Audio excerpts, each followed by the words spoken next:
So, very good morning, students. Today is 5th June 2020, and we will discuss our next topic, pressure control valves.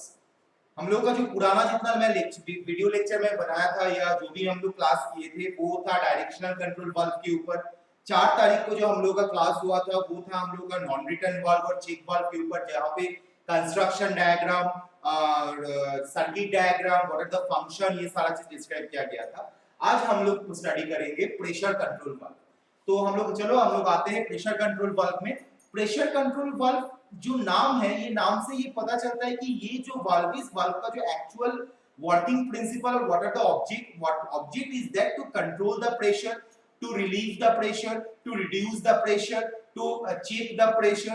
Like ये basically pressure related any terms which is related to the hydraulic system, which is related to the oil pressure, hydraulic system pressure, इस चीज को control करता है ये valve, right. तो ये pressure control valve को हम लोग 5 तरीके का क्लासिफाई कर सकते हैं। तो प्रेशर कंट्रोल वाल्व का फर्स्ट क्लासिफिकेशन है relief valve, pressure relief valve, pressure relief valve. इस प्रेशर रिलीफ वाल्व को हम लोग 2 पार्ट में डिस्ट्रीब्यूट करते हैं। एक है मेरा डायरेक्ट एक्टिंग एंड दूसरा है मेरा पायलट ऑपरेटेड। पायलट ऑपरेटेड क्या है वो मैं 4 तारीख का जूम क्लास में डिस्क्राइब किया था। What is the meaning of pilot operated, right. So direct acting and pilot operated. Okay, second first classification pressure relief valve. Pressure relief मतलब मान लो कोई सिस्टम में अगर कोई प्रेशर रहता है तो वो प्रेशर अगर ज्यादा बढ़ जाता है तो हम लोग उसको बाईपास कर देते हैं। तो ये बाईपास सिस्टम अगर बाईपास कर देते तो सर्टेन अमाउंट ऑफ प्रेशर जो मेरा प्रीसेट प्रेशर से ज्यादा हो गया है वो एक्स्ट्रा प्रेशर वो निकल जाता है। तो इसीलिए सिस्टम में वो प्रेशर का एक सर्टेन लिमिट तक रहता है और जिसकी वजह से सिस्टम का सेफ्टी एंड सिक्योरिटी वो बहुत अच्छी तरीके से मैनेज होता है। तो ये है मेरा pressure relief valve, right. Elaborate discussion मैं अभी इस क्लास में करूंगा। Second classification is pressure reducing valve, pressure reducing valve मतलब प्रेशर को मेरा रिड्यूस करता है। Third sequence valve, sequence valve इसका मतलब है बेसिकली मान लो कोई सिस्टम में, ऑयल हाइड्रोलिक सिस्टम में जो एक्चुएटर पार्ट है, जो मेरा लोडिंग पार्ट है, वो मेरा 3-4 नंबर ऑफ लोडिंग पार्ट और नंबर ऑफ एक्चुएटर पार्ट बहुत ज्यादा है। तो सीक्वेंशियली वो वाल्व फ्लूइड को डायरेक्शन देता है। सीक्वेंशियली वो फ्लूइड का प्रेशर को कंट्रोल करता है कि आपको भैया कौन सा एक्चुएटर में आपको काम करना है। तो that's why this is called sequence valve. Aahista Aahista आगे चलते इस हफ्ते का जितना वीडियो लेक्चर्स होगा सारा प्रेशर कंट्रोल वाल्व्स के बारे में बताया जाएगा और डिस्कशन किया जाएगा, ठीक है। फोर्थ नंबर है unloading valve, unloading valve. Fifth number है counter balance valve, counter balance valve. Okay, counter balance valve. तो हम लोग प्रेशर कंट्रोल वाल्व को कितना पार्ट में क्लासिफाई कर सकते हैं? 5 पार्ट में क्लासिफाई कर सकते हैं। पहला है मेरा प्रेशर रिलीफ वाल्व जिसको हम लोग 2 पार्ट में डिस्ट्रीब्यूट करते हैं, direct acting and pilot operated. Second one is pressure reducing valve, third one is sequence valve, fourth one is unloading valve and fifth one is counter balance valve. तो मैं अभी आऊंगा मेरा जो फर्स्ट क्लासिफिकेशन है pressure relief valve, जिसका first classification है direct acting, वो उस चीज को लेके आज हम लोग डिस्क्राइब करेंगे आज का वीडियो लेक्चर में क्लास में। ओके, तो मैंने यहाँ पे देखो, मैंने यहाँ पे ड्राइंग किया हूँ जो मेरा प्रेशर रिलीफ वाल्व का डायरेक्ट एक्टिंग है, पायलट ऑपरेटेड नहीं है। पायलट ऑपरेटेड हम लोग कल वाला क्लास में करेंगे। तो ये मेरा है direct acting pressure relief valve. तो ये प्रेशर रिलीफ वाल्व का direct acting pressure relief valve का फंक्शन क्या है वो हम लोग पहले जानेंगे। या तो ये जो फंक्शंस में अभी डिस्कशन करूंगा वो फंक्शन बेसिकली मेरा प्रेशर कंट्रोल वाल्व का फंक्शन है। So what are the functions of the pressure control valve? First one is limiting limiting maximum system pressure, limiting maximum system pressure as a safety measure, as a safety measure। इसका मतलब क्या है कि जो system का, जो oil hydraulic system का जो प्रेशर अगर मैक्सिमम प्रेशर से ज्यादा हो जाता है तो वो मैक्सिमम प्रेशर का से ज्यादा एक्स्ट्रा अमाउंट ऑफ प्रेशर, जो मैक्सिमम प्रेशर से मेरा ज्यादा हुआ है उतना प्रेशर को वो रिलैक्स कर देता है, वो रिलीव कर देता है, वो रिड्यूस कर देता है।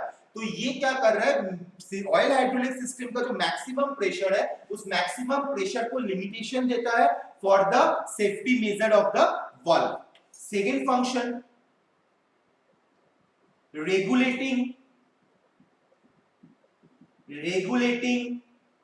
or reducing pressure in certain position, regulating or reducing pressure in certain position of circuit। समझ में आ गया होगा कि ये प्रेशर को रेगुलेट कर सकता है, रिड्यूस कर सकता है in certain position of circuit. Circuit का वेरियस जगह पे प्रेशर का चेंजेस हो सकता है, ठीक है। एग्जांपल लो, एक जेसीबी,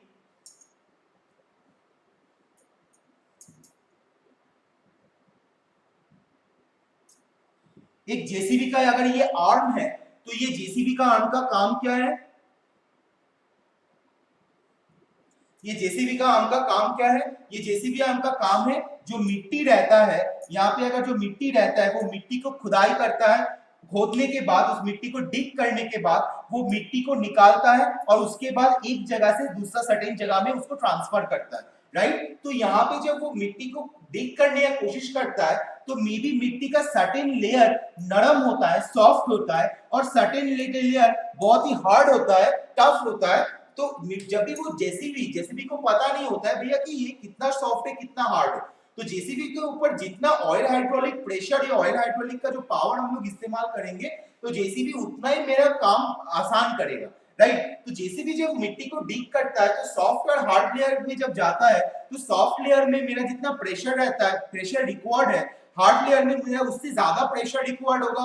तो जब भी मिट्टी को डिग करने के बाद मिट्टी को लेके एक से जगह से दूसरा जगह में जाएगा तो ऑब्वियसली वहां पे मेरा प्रेशर का वेरिएशन होगा।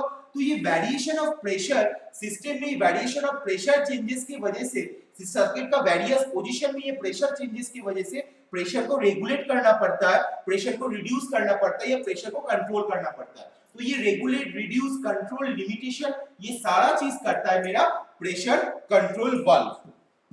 Third one, unloading system pressure, unloading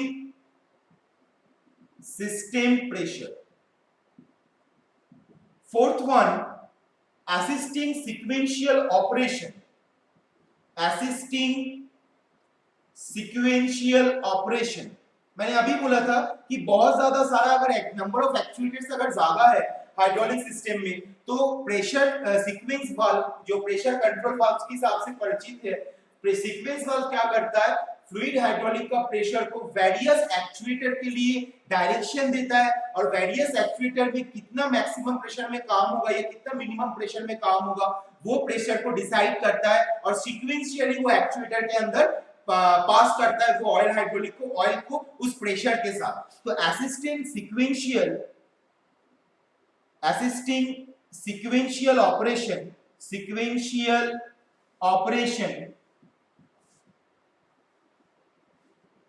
sequential operation of actuators, sequential operation of actuators in a circuit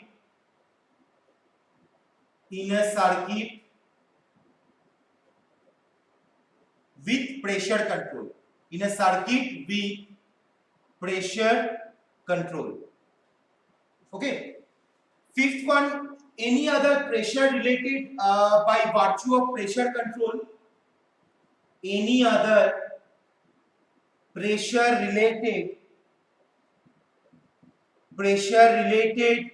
by virtue of pressure control, virtue of pressure control. 6. The operation of pressure control valve is based mainly on a balance between pressure and mechanical load. मतलब अगर मान लो spring, जो मेरा plunger में जो spring लगा हुआ रहता है, जैसे मैं चेक वाल्व के टाइम में मैंने दिखाया था, जो प्लंजर में मेरा स्प्रिंग लगा हुआ रहता है, वो स्प्रिंग के ऊपर उतना लोड पड़ेगा तो मेरा मैकेनिकल एनर्जी में, मैकेनिकल जो एक्चुएटर है, तो मैकेनिकल एक्चुएटर में मेरा कितना पिस्टन का डिस्प्लेसमेंट होगा वो डिपेंड करता है। क्योंकि अगर स्प्रिंग अगर ज्यादा कंप्रेस होगा तो उधर इसका मतलब है प्रेशर मेरा ज्यादा है, और जब प्रेशर मेरा ज्यादा होगा तो एक्चुएटर में जो पिस्टन का डिस्प्लेसमेंट वो भी मेरा ज्यादा होगा। स्प्रिंग अगर कम कंप्रेस्ड होता है, स्प्रिंग का जो कंप्रेस रेशियो है वो अगर मेरा कम होता है तो फिर मेरा एक्चुएटर में जो पिस्टन है उसका भी डिस्प्लेसमेंट मेरा कम होगा। So basically the operation of pressure control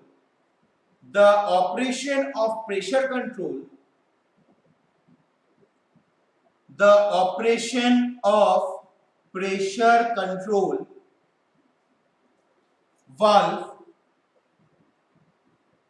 is based mainly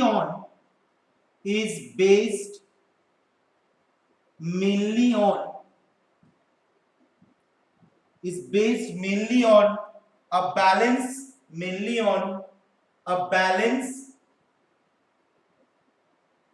between pressure and mechanical load। Okay, तो ये मेरा 6 फंक्शन है जो मेरा प्रेशर कंट्रोल वाल्व का फंक्शन है। First one, limiting maximum system pressure as a safety measure. Second one, regulating or reducing pressure in certain position of circuit. Third one, unloading system pressure. Fourth one, assisting sequential operation of actuators in a circuit with pressure control. Fifth one, any other pressure related by virtue of pressure control. Sixth one, the operation of pressure control valve is based mainly on a balance between pressure and mechanical load। तो ये 6 function के ऊपर pressure control valve काम करता है। अब मैं आऊंगा प्रेशर कंट्रोल वाल्व का जो first classification which is direct acting pressure relief valve. यहाँ पे direct acting pressure relief valve का एक कंस्ट्रक्शन डायग्राम दिया गया है। कंस्ट्रक्शन डायग्राम मतलब ये है मेरा कंस्ट्रक्शन डायग्राम, और उसके रिलेटेड एक सर्किट डायग्राम दिया गया है, राइट। तो ये प्रेशर रिलेटेड वाल्व का जो कंस्ट्रक्शन पार्ट में अगर हम लोग ध्यान देंगे तो क्या-क्या कंस्ट्रक्शन में क्या-क्या पार्ट्स है। First of all, pressure relief valve का, direct acting pressure relief valve का पार्ट्स का name of the parts, first one supporting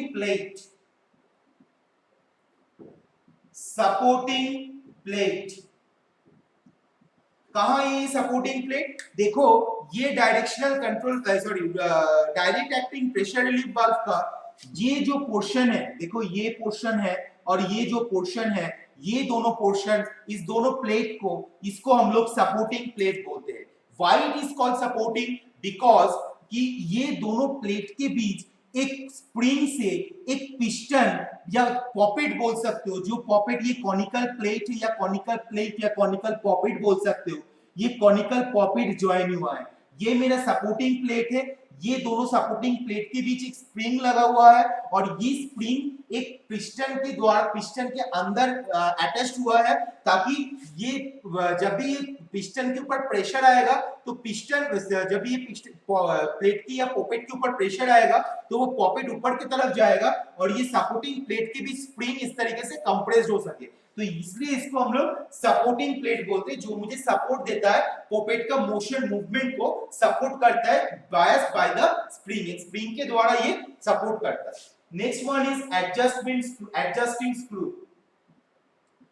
next one is adjusting screw. Third one is adjusting screw is where adjusting screws is there. अगर मेरा मान लो pocket ऊपर की तरफ जाएगा तो सपोर्टिंग प्लेट को, प्लेट इस तरीके का होगा सपोर्टिंग प्लेट में, ये सपोर्टिंग प्लेट दोनों इस तरीके कंप्रेस्ड होगा, तो एडजस्टिंग स्क्रू एक है जिसको हम लोग स्क्रू, मतलब स्क्रू ऑब्वियसली रोटेट होगा, तो जिसको हम लोग स्क्रू को रोटेट करके वो सपोर्टिंग प्लेट को अगर फिर अपने वापस जगह में आ सकते हैं, या तो ये ऑटोमेटिक भी आ सकता है ये एडजस्टिंग स्क्रू को हम लोग यूज करते हैं एज ए मैनुअली, ताकि हम लोग उसको प्रेशर रोटेट करके उसको प्रेशर दे सके, या तो उसको एंटी क्लॉकवाइज ओपन करके वो प्रेशर को हम रिलीज कर सके। ये मेरा एडजस्टिंग स्क्रू है for the safety measure of this valve. ये वाल्व का सेफ्टी मेजर करता है ये मेरा adjusting screw, right. Third one is spring. देखो यहाँ पे जो स्प्रिंग लगाई हुआ है दोनों सपोर्टिंग प्लेट के बीच में स्प्रिंग लगा हुआ है। Fourth one is valve body. देखो यहाँ पे वाल्व बॉडी दिया गया है, ये मेरा वाल्व बॉडी है, पूरा वाल्व बॉडी है ये मेरा। फिफ्थ वन इज कॉनिकल पॉपेट और बॉल। कॉनिकल पॉपेट और बॉल, कॉनिकल पॉपेट और बॉल। पॉपेट के बारे में तुम लोग पता ही चला होगा कि व्हाट इज द पॉपेट। फिर आप मेरा पिछला जितना वीडियो लेक्चर में पॉपेट का मतलब समझ में आ गया होगा। तो यहाँ पे हम लोग एक कॉनिकल प्लेट या कॉनिकल पॉपेट हम लोग इस्तेमाल करते हैं, ओके। सो कॉनिकल पॉपेट और बॉल, ये है मेरा कॉनिकल पॉपेट और बॉल। और अब मैं वर्किंग प्रिंसिपल थोड़ा तुम लोगों को समझा रहा हूं। क्या होता है कि यहाँ पे ये मेरा जो वाल्व का पोजीशन है, मान के चलते हैं कि यहाँ पे मेरा एक ये जो है ये मेरा एक ऑयल चेंबर यहाँ पे है, ये मेरा ऑयल चेंबर है। यहाँ से यहाँ पे एक फिल्टर है, यहाँ पे मोटर है या पंप है, पंप के साथ कपल करके मोटर लगा हुआ है, पंप के साथ कपल करके मोटर लगा हुआ है। मोटर से मेरा यहाँ पे प्रेशर, यहाँ पे प्रेशर रेगुलेटिंग वाल्व का पोजीशन है जो मेरा एक्चुअल ये है।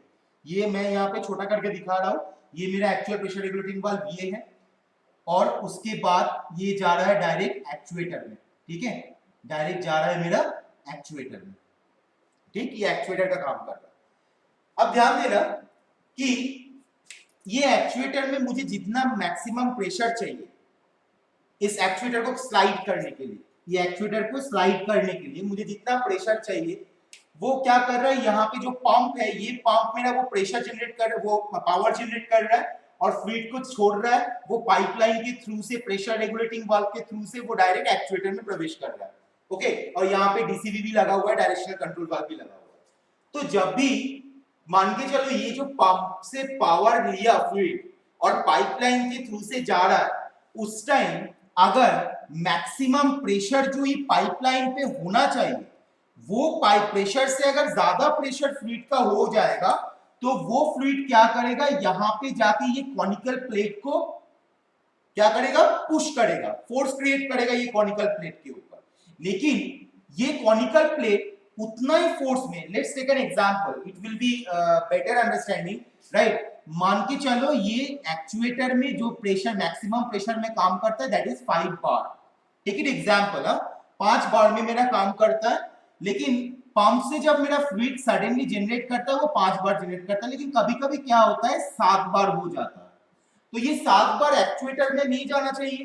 तो ये जो 7 बार पावर जनरेट हो गया फ्लूइड के अंदर, तो वो फ्लूइड पाइप के अंदर से जाने के टाइम क्या करेगा, 5 बार भी जब 5 बार भी प्रेशर जनरेट होगा तब भी वो कॉनिकल प्लेट में एक बार धक्का मार के निकल जाएगा, 7 बार भी होगा जब कॉनिकल प्लेट में धक्का मार के निकल जाएगा। लेकिन ये वाल्व का डिजाइन ऐसे बनाया गया है और ये स्प्रिंग का कंप्रेशन रेशियो ऐसा है ताकि यहाँ पे अगर 5 बार से ज्यादा प्रेशर अगर इस पॉइंट पे अगर स्ट्राइक करता है, जब फ्लूइड का प्रेशर 5 बार से ज्यादा होगा तब अगर ये पोर्शन में अगर स्ट्राइक करता है तो ये जो कॉनिकल प्लेट स्प्रिंग के द्वारा ऊपर की तरफ चल जाता है और certain amount of liquid direct supply port से यहां से डायरेक्ट वो जाके टैंक में रिटर्न आ जाता है। लेकिन अगर वो 7 बार ना होके 5 बार होता है, 5 बार में भी यहाँ पे टच होता है, लेकिन ये जो स्प्रिंग ये मेरा कंप्रेस ऐसे करके कंप्रेस नहीं होता है। ध्यान से देखना, जब ये 5 बार होगा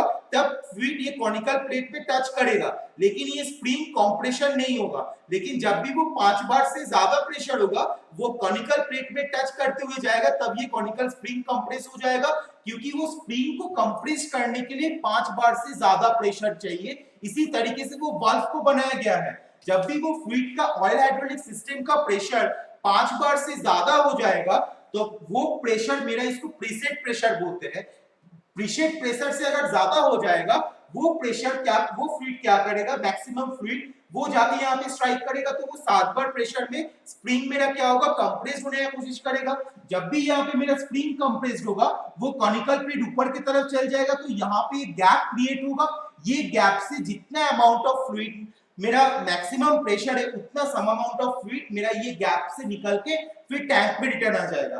टैंक पे रिटर्न आएगा, इसको कंटिन्यूअस, एक देखो ये मेरा कंप्रेशन है, राइट, ये मेरा स्प्रिंग का कंप्रेशन है। स्प्रिंग का कंप्रेशन को अगर अभी मन में क्वेश्चन आ सकता है कि सर ये कंटिन्यूअसली अगर फ्लूइड तो बाहर ही चल जाए, क्योंकि फ्लूइड का तो प्रेशर 7 बार है, तो कंटिन्यूअस ये जो स्प्रिंग है, ये स्प्रिंग मेरा कंटिन्यूअस कंप्रेस होते रहेगा और certain amount of fluid continuously tank में वापस जाएगा, तो एक्चुएटर में तो प्रेशर घट जाएगा। लेकिन ऐसा नहीं होता है। क्यों नहीं होता है? क्योंकि जब भी ये स्प्रिंग कंप्रेस्ड हुआ, देखो ये मेरा उंगली के साथ मेरा प्लेट लेवल को ध्यान से देखने की कोशिश करना, ठीक है, ये मेरा कंप्रेस्ड हुआ, राइट, तो कंप्रेस हो गया। इस कंडीशन में प्लेट, अभी जो कॉनिकल प्लेट है वो थोड़ा ऊपर की तरफ चल गया और फ्लूइड मेरा पास हुआ।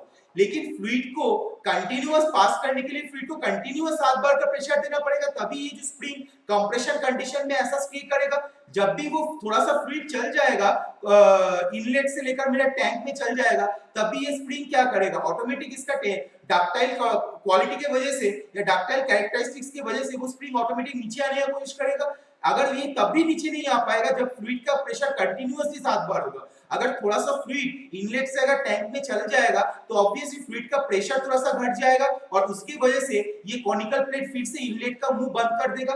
ये जो इनलेट का मुंह है, इनलेट का मुंह बंद कर देगा और जो फ्लूइड 5 बार का फ्लूइड वो कंटीन्यूअसली यहाँ पे टच करते करते जाएगा। जब भी फिर से फ्लूइड का प्रेशर बढ़ जाएगा, कॉनिकल प्लेट में स्ट्राइक करेगा, कॉनिकल प्लेट ऊपर की तरफ चल जाएगा और certain amount of fluid bypass होकर फिर टैंक में आ जाएगा। और उस टाइम जब भी certain amount of fluid bypass होकर यहाँ पे आ जाएगा, तब ये कंटिन्यूअसली, तब ये जो स्प्रिंग है वो ऑटोमेटिकली फिर ये वाला जो वाल्व का जो गैप जगह है इसको ब्लॉक कर देगा। This is the working principle. So इस तरीके का जो हम लोग वाल्व को यूज करते हैं, डायरेक्ट एक्टिंग वाल्व, ये बेसिकली नॉर्मली क्लोज्ड वाल्व होता है, नॉर्मली क्लोज्ड वाल्व, क्योंकि ये हमेशा क्लोज रहता है। लेकिन जब जरूरत पड़ता है, जब ऑयल हाइड्रोलिक सिस्टम का प्रेशर जब बढ़ जाता है, उस टाइम ये वर्किंग करता है। ये जो स्प्रिंग रेशियो है, ये स्प्रिंग रेशियो कंप्रेस्ड होता है, पॉपेट ऊपर की तरफ जाता है, जिसकी वजह से यहाँ पे गैप जनरेट होता है। तो जितना अमाउंट ऑफ फ्लूइड, जिस maximum pressure amount of fluid, वो यहाँ से जाके यहाँ पे जाके फिर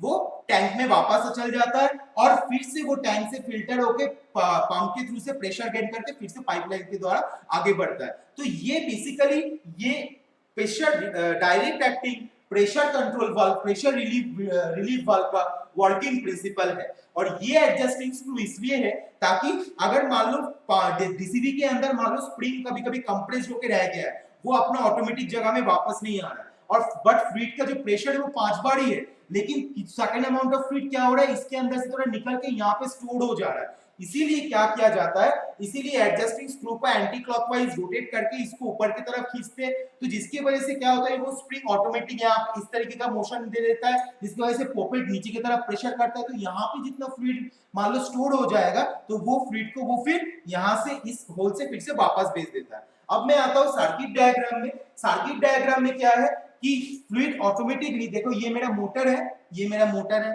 ये मेरा पंप है, ये मेरा पंप है। मोटर चालू होने के बाद जैसे कपल किया हुआ है मोटर और पंप का शाफ्ट, तो पंप भी चालू होता है। पंप चालू होता है तो मेरा फ्लूइड टैंक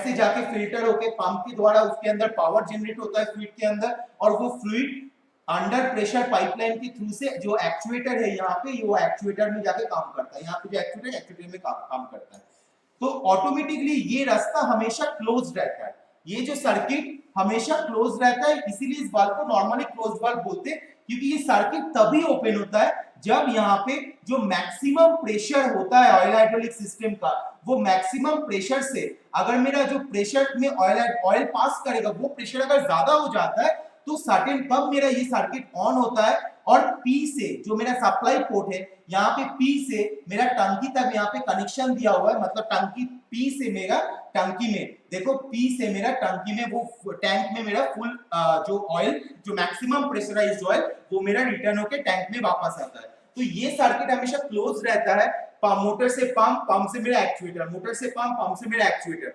बट अगर मेरा सिस्टम का प्रेशर ज्यादा हुआ, मैक्सिमम प्रेशर से ज्यादा हुआ, उस टाइम ये सर्किट ऑन होता है, वो सर्किट ओपन होता है और फ्लूइड मेरा P to T जो इनलेट से आउटलेट होके टैंक में वापस आता है। ये है इसका सर्किट डायग्राम। और एक चीज ध्यान देना पड़ेगा, यहाँ इस pressure direct acting pressure relief valve के साथ एक टर्म ऐड होता है cracking pressure. What is the meaning of cracking pressure? ये जो मैंने बोला वो 5 बार से अगर मेरा और 5 बार पावर प्रेशर लेके अगर मेरा फ्लूइड पास करता है तो मेरा ये direct acting valve reduce valve मेरा वो नॉर्मली क्लोज रहेगा। लेकिन जब भी ये 5 बार से ज्यादा हो जाएगा, 7 बार हो जाएगा, तब ये वाल्व काम करना शुरू करेगा। तो जिस प्रेशर में, जो प्रेशर में ये डायरेक्ट एक्टिंग वाल्व पहला बार ये कंप्रेस्ड होता है और पॉकेट ऊपर की तरफ जाता है, मतलब जो प्रेशर में ये direct acting pressure relief valve पहला बार ओपन होता है, उस प्रेशर को हम लोग क्रैकिंग प्रेशर बोलते हैं। और एक बार मैं बोल रहा हूं, जो प्रेशर में डायरेक्ट एक्टिंग वाल्व पहला बार ओपन होता है, उस प्रेशर को हम लोग क्या बोलते हैं? Cracking pressure. ठीक है, तो ये था इसका कंस्ट्रक्शन पार्ट, ये था इसका वर्किंग प्रिंसिपल और ये था इसका सर्किट डायग्राम। अब मैं एक चीज में आऊंगा, इस direct relief acting pressure relief valve का एक प्रॉब्लम है। क्या प्रॉब्लम है? देखो, इसका जो प्रेशर में ये वाल्व ओपन होता है, मान लो ये मेरा प्रेशर क्लोज वाल्व और ये मेरा प्रेशर ओपन वाल्व। ठीक है, प्रेशर ओपन मतलब वाल्व ओपन और वाल्व क्लोज। ओपन प्रेशर मतलब जो प्रेशर में ये वाल्व ओपन हुआ, क्लोज प्रेशर मतलब जो प्रेशर में ये वाल्व क्लोज हुआ। जब भी 7 बार होगा तब ये एग्जांपल दे रहा हूं, 7 बार और 5 बार ये एक्यूरेट वैल्यू नहीं है। जब भी ये 7 बार प्रेशर हुआ तो ये वाल्व क्या हुआ? ओपन हो गया और जितना amount of fluid, maximum pressure amount of fluid, वो क्या होगा? वो टैंक में वापस आ जाएगा, रिटर्न आ जाएगा। और ये मेरा ओपन वाल्व, इसको हम लोग क्रैकिंग प्रेशर बोलेंगे। और जब भी ये 7 बार से घट के वो 5 बार हो जाएगा फ्लूइड का प्रेशर, ऑटोमेटिकली ये वाल्व क्लोज हो जाएगा, तो ये क्लोज प्रेशर हुआ। इसमें बोलता है कि ओपनिंग प्रेशर और क्लोज प्रेशर, जिस प्रेशर में ये ओपन होता है और जिस प्रेशर में ये क्लोज होता है, वो हमेशा ओपन प्रेशर क्लोज प्रेशर से ज्यादा होता है, होना भी चाहिए। लेकिन ये कभी-कभी क्या होता है कि मैक्सिमम लार्ज अमाउंट प्रेशर के लिए ये मेरा काम नहीं करता है। तो लार्ज अमाउंट प्रेशर के लिए तभी काम करता है जब मेरा ये स्प्रिंग मेरा बड़ा डायमीटर का होगा। लेकिन ये स्प्रिंग अगर बड़ा डायमीटर का होगा तो ये कंस्ट्रक्शन के अंदर उस स्प्रिंग को फिट करवाना, छोटा सा कंस्ट्रक्शन के अंदर वो स्प्रिंग को फिट करवाना बहुत दिक्कत होता है। इसीलिए हम लोग को क्या करना पड़ता है? लार्ज प्रेशर और लार्ज वॉल्यूम फ्लो के लिए हम लोग क्या यूज करते हैं? पायलट ऑपरेटेड वाल्व यूज करते हैं, जो हम लोग नेक्स्ट क्लास का वीडियो लेक्चर क्लास में हम लोग स्टडी करेंगे। तो ये था मेरा working principle of the direct acting pressure relief valve, ये था मेरा प्रेशर रिलीफ वाल्व का सर्किट डायग्राम, ये है मेरा प्रेशर रिलीफ वाल्व का कंस्ट्रक्शन पार्ट्स, और उसके पहले हम लोग दिखाए थे प्रेशर रिलीफ वाल्व का classification and pressure relief valve का फंक्शन। सो नेक्स्ट क्लास में हम लोग क्या देखेंगे? What is pilot operated pressure relief valve के बारे में स्टडी करेंगे। So now I am concluding my class. So thank you for attending my lecture. Have a nice day. Stay home and stay safe. Thank you.